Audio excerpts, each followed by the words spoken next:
Esta línea Juan Bullete, corresponsal de Radio France en la República Argentina. Juan, buen día, ¿cómo le va? ¿Qué tal? Buen día, José Luis. Bien, bueno, en principio desde ya muchísimas gracias por haber aceptado estar aquí en la 99.9 en Mar del Plata y compartir con nosotros.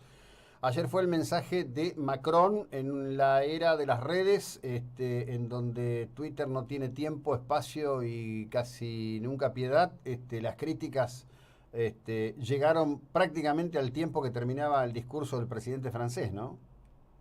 Sí, efectivamente, muchas de las reacciones no son muy buenas al discurso, pese a que Macron anunció medidas importantes como el aumento del salario mínimo de 100 euros a partir del 1 de enero de 2019, un bono para los trabajadores, también un bono de fin de año, que no es obligatorio, pero que en la medida que puedan las empresas tendrán que dar. Lo importante también, y además, perdón, la suspensión de un aumento de un impuesto que se había decidido este año para los jubilados que cobran más de 1.200 euros. Se pasó eso a los que cobran más de 2.000 euros, lo que amplía mucho la cantidad de jubilados que se van a beneficiar con digamos, hacer un aumento de poder adquisitivo. Y lo interesante de esas tres medidas es que están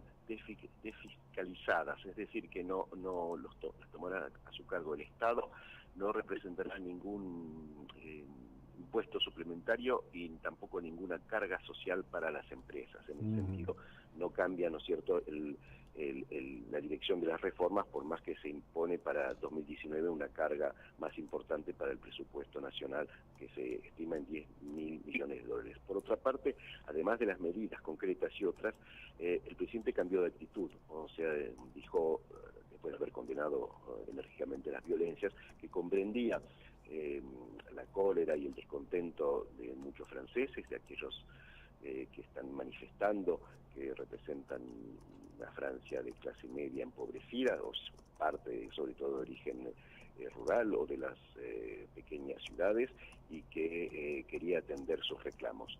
Bueno, para muchos obviamente es poco, es insuficiente, es tarde, pero no todas las reacciones son negativas. También algunos supuestos líderes, porque no se sabe Sí. quién puede ser el vocero de los chalecos amarillos, han dicho que bueno, que era un paso interesante e importante. Veremos qué es lo que sucede Sí. en los próximos días. Hay que decir también que algunos partidos políticos no ayudan, en el sentido que siguen echando leña al fuego, y ahí hablamos de algunos líderes como Jean-Luc Mélenchon, que dice, que llama Sí. a que siga la insurrección, o Marine Le Pen, que por el otro lado del espectro político, de la extrema derecha, también Sí. sigue diciendo que es insuficiente y que hay que seguir la lucha, ¿no es Ujú. cierto? Ahora, Así que es un panorama que todavía sigue siendo confuso. sí, yo lo que veo, la verdad que encuentro muchos puntos de contacto cuando a partir de las políticas de la presidencia de Menem en la Argentina comenzaron a aparecer los denominados nuevos actores sociales, ¿no?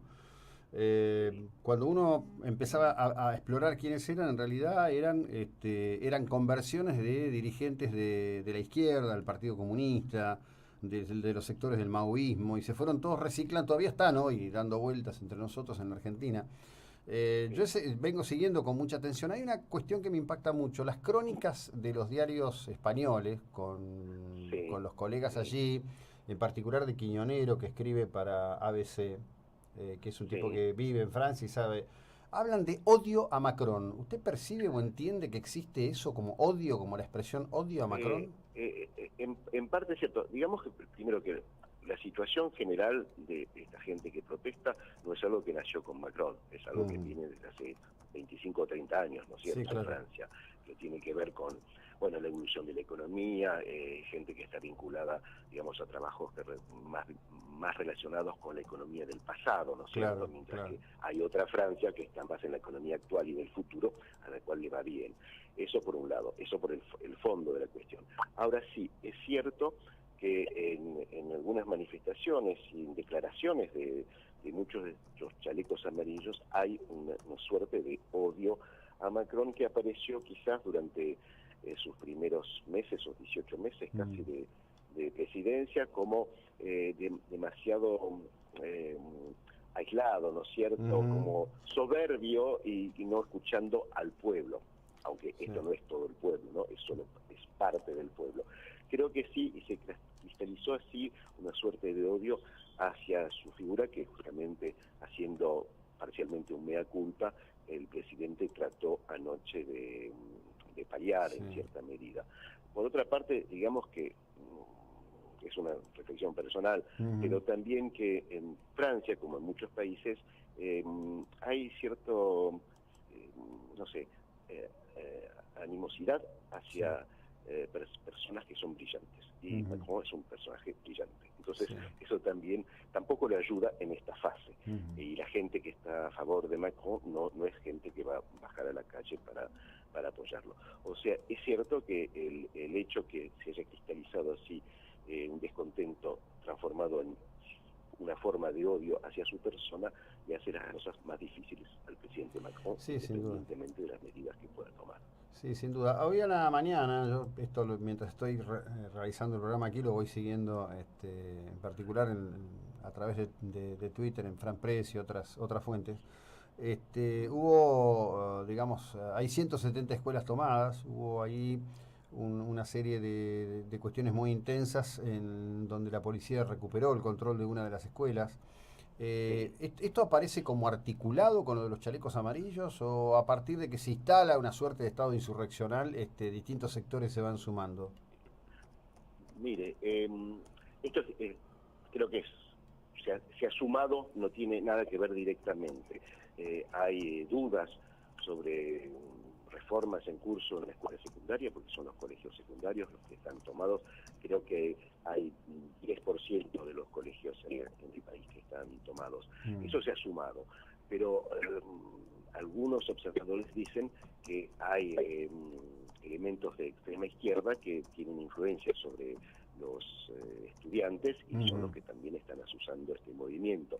Del mismo modo que entre los chalecos amarillos, independientemente de la autenticidad de muchos reclamos y de mucha gente que se manifiesta, hay también infiltraciones de extrema izquierda y de extrema izquierda y extrema derecha. Claro. Bueno, pero a ver, está claro... Se viene a sumar en un contexto que es muy muy complicado, ¿no es cierto? Porque un estado de que no reina en este momento el orden que tendría que reinar en una democracia como la francesa. Sí, sin duda, pero además en una Europa obviamente complicada, ¿no? El triunfo de Vox en Andalucía, la situación de Italia con su actual gobierno que desafía las reglas de Bruselas, digamos... Y la de Gran Bretaña también. Lo de Gran Bretaña, que es... Digo, si nos estuviera ocurriendo aquí en Argentina, nos azotaríamos con todo lo que el verbo permite a la hora de analizar nuestra política, ¿no? Sí, absolutamente. Volviendo al tema de Francia, hay que ver qué pasa en los próximos días, qué pasa el sábado, si la manifestación que dicen que van a mantener es tan importante como las últimas, si hay o no violencias. También el tema de la violencia es algo importante, porque si bien hasta ahora 70% de los franceses decían apoyar los reclamos de los chalecos amarillos, más de 80% repudia las violencias. Claro. Entonces, si siguen. Y por otro lado, hay un daño económico muy importante en este momento y sobre todo en este periodo que se acercan las fiestas.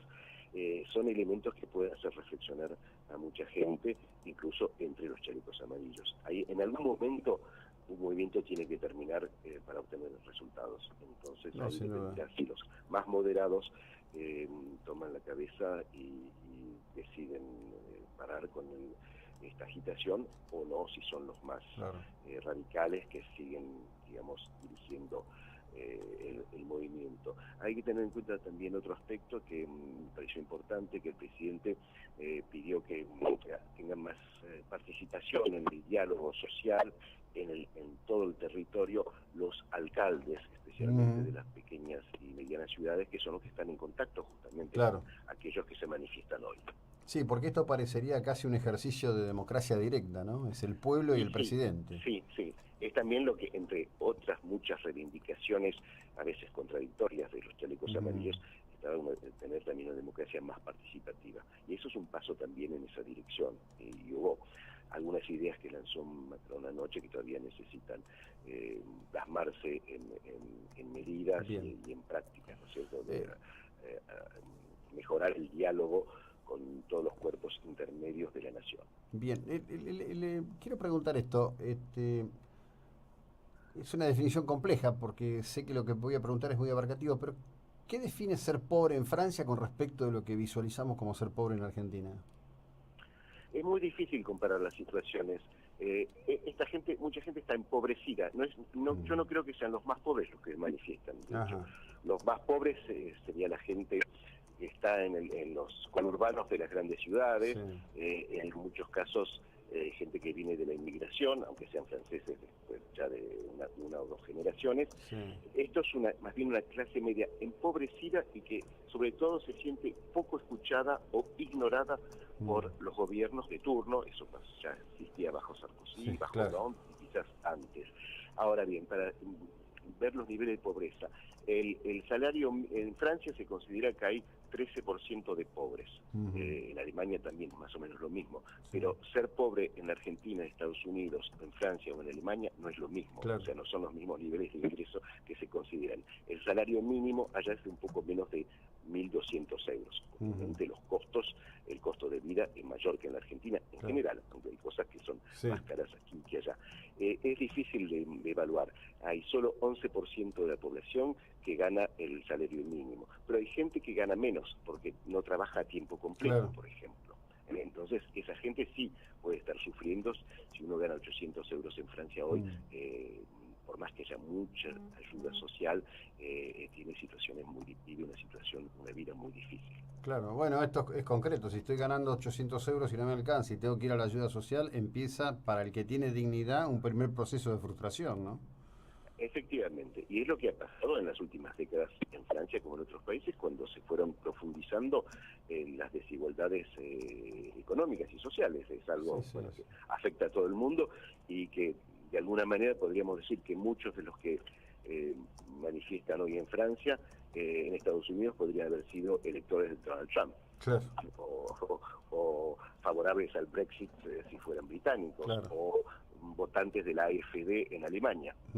Bueno, quizás quienes en los 90 articularon la idea de la globalización nunca previeron que el verdadero incordio de la globalización iba a estallar adentro de sus fronteras, ¿no?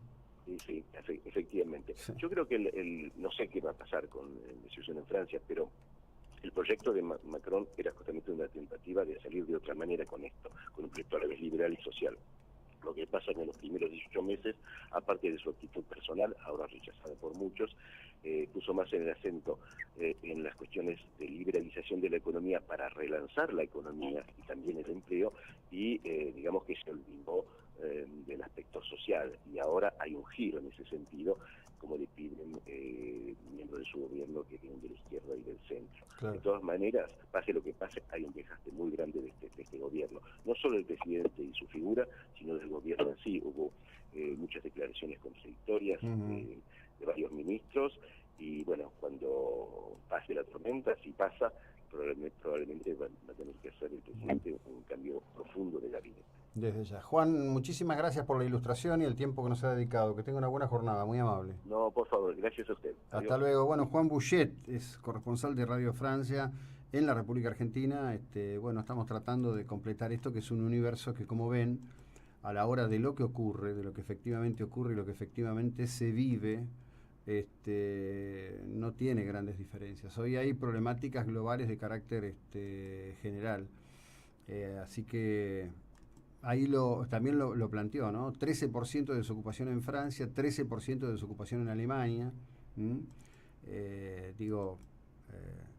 Tenemos que ser nosotros conscientes de que el paraíso ya no está en ninguna parte, ¿sí?